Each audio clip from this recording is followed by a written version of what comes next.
Welcome to our community. Susie Thomas here with you this morning. Every once in a while, it is very fun to just bring in an interesting personality. And we have a local musician joining us today who happens to be in concert tonight. You'll find out more about that. Kevin Bianchi, thank you so much for joining us this morning. Thanks for having me. Well, okay, we go back a little. You were a student at Malone University when I was working there, and tell us a little bit about that experience, your major, how you got where you are right now and doing music. That's a big question. It is. I like to sit back and let you do all the talking. Sounds great. Well, I did go to Malone and graduate from Malone in 2001, and my major there was Bible and theology, so a lot of scriptural studies, but also music. My brother and I have been playing music since we were very small. We always played together in bands, always wrote songs together, so Malone was just an extension of that, playing with people, leading worship there, and continuing to try to hone the craft of being a songwriter and performer. After Malone, for a brief time, I was pastor of a church, and then I entered the Air Force, and so for 6 years I was in the Air Force, and during that time I really didn't do a lot of music. I didn't have a lot of time. I was overseas a lot. And so after I got out, I've been trying to get back into it. So this is kind of the rebirth of that and becoming more passionate about that again. Realizing as you get older, you want to focus on the things that bring you joy. And so trying to get back into that. Well, thank you so much for your service, first of all. I know you're You're also welcome. a very busy husband and father. And Indeed. so how are you able to incorporate the music into all that you're doing right now?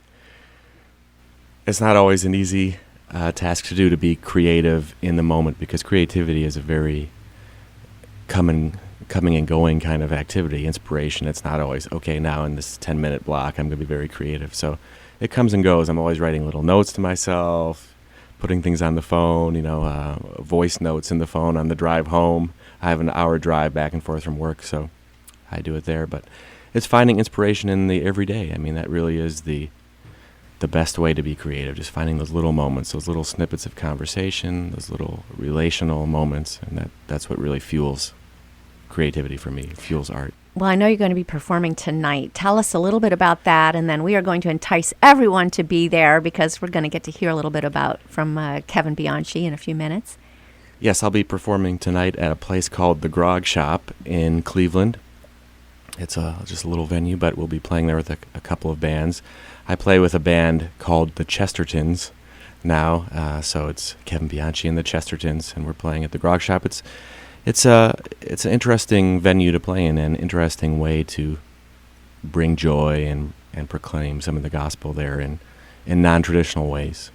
Well, this is what I love, and this is what we wanted to talk to you about, because it's Wednesday night. The church crowd is probably going to be going to church, and we would expect to be announcing that Kevin Bianchi was going to be performing at one of our local churches. But no, you are performing at the Grog Shop, and I love that because you are singing Christian music there to a crowd that might not be wandering into a church. What calls you to do that?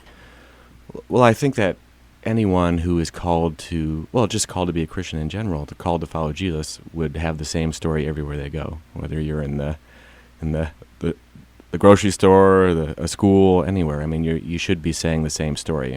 Our story of Jesus and what He's done for us doesn't change per the venue.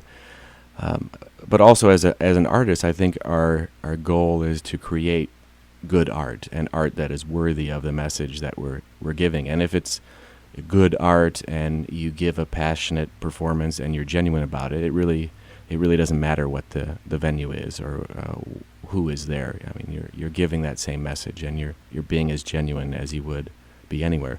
And honestly, we've never been asked a question about that. I mean, there's a lot of myths that go around about Christian artists and those things not being welcome in these kind of places, but we've never once been persecuted, for who we are. We've never or been challenged about not saying this or that. I mean, you're just who you are, and you if you're genuine, I think it is well received. It speaks highly of your music as well, that you're welcomed where you present yourself. So I know you're too humble to say that, but I'll go ahead and say that. That speaks very well of your music. So tell us, you do the songwriting yourself.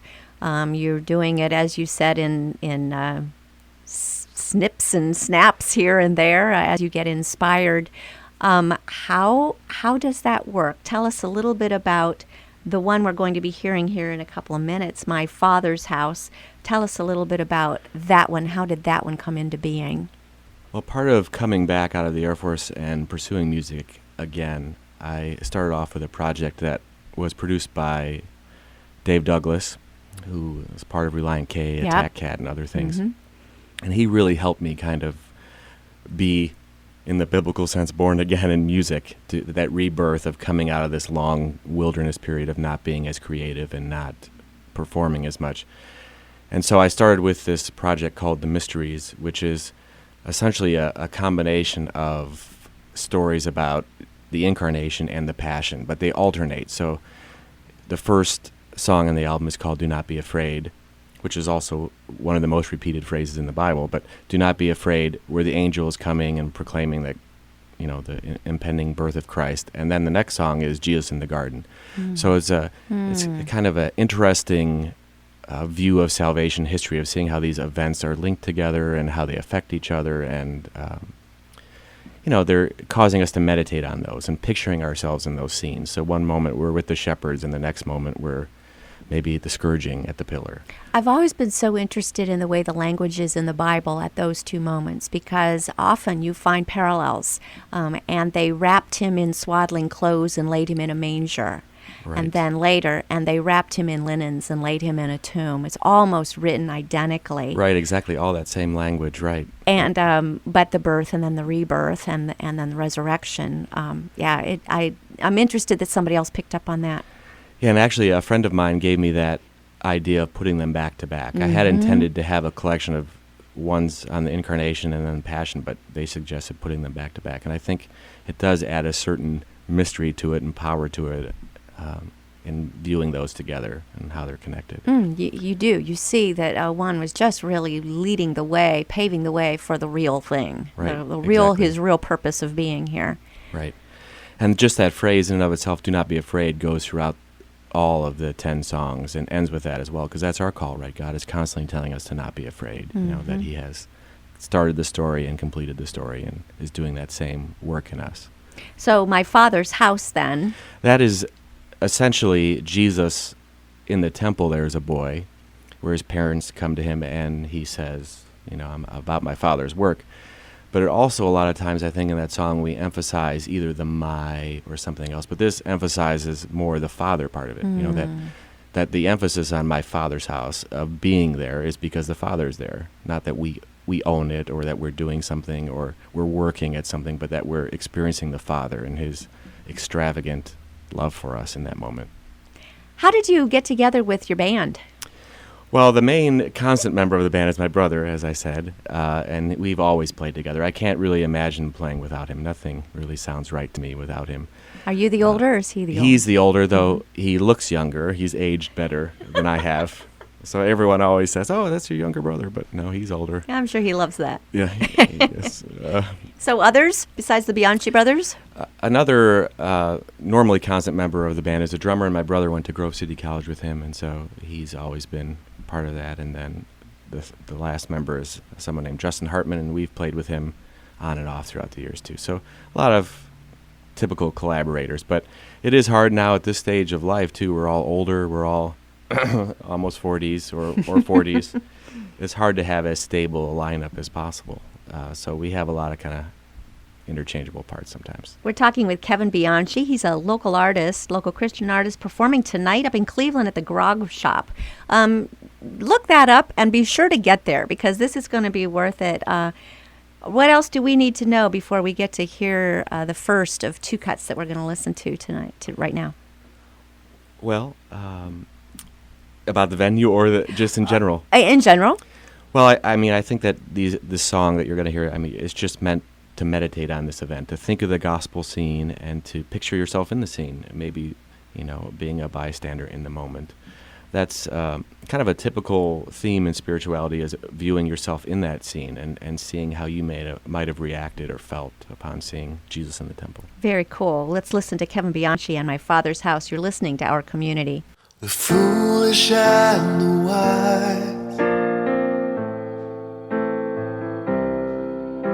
the seeing and the blind.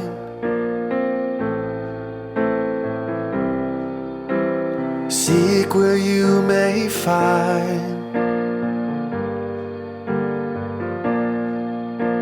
Seek where you will find. I must be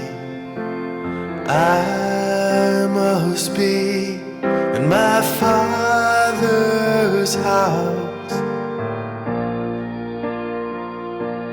Do you not know?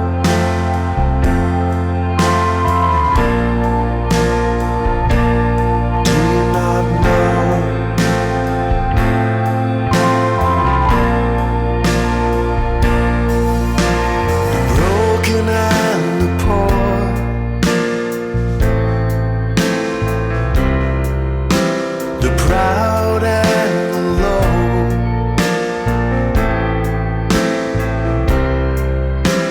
come and thirst no more.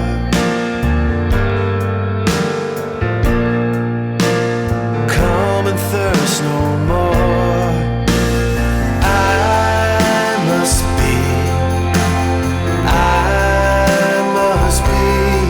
in my Father's house.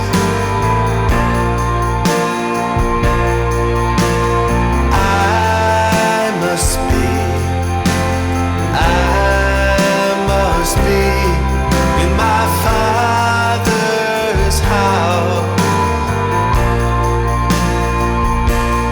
Do you not know?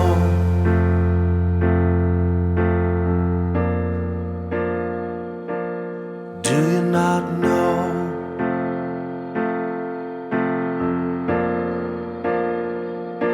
Do you not know?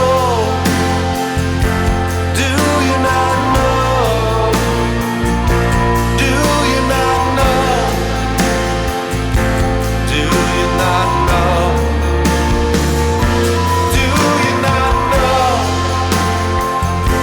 Do you not know? Do you not know?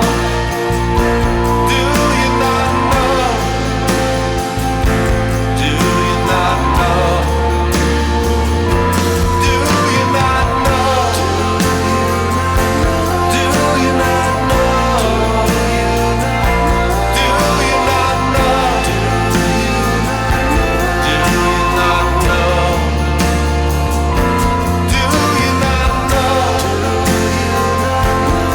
you not know? Do you not know? Do you not know? Do you not know? Do you not know?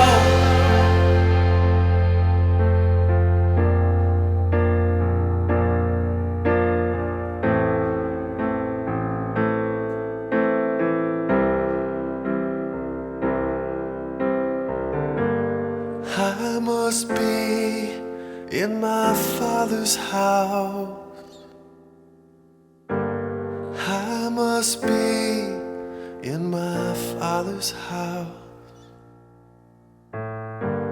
Come find rest in my Father's house. Come find rest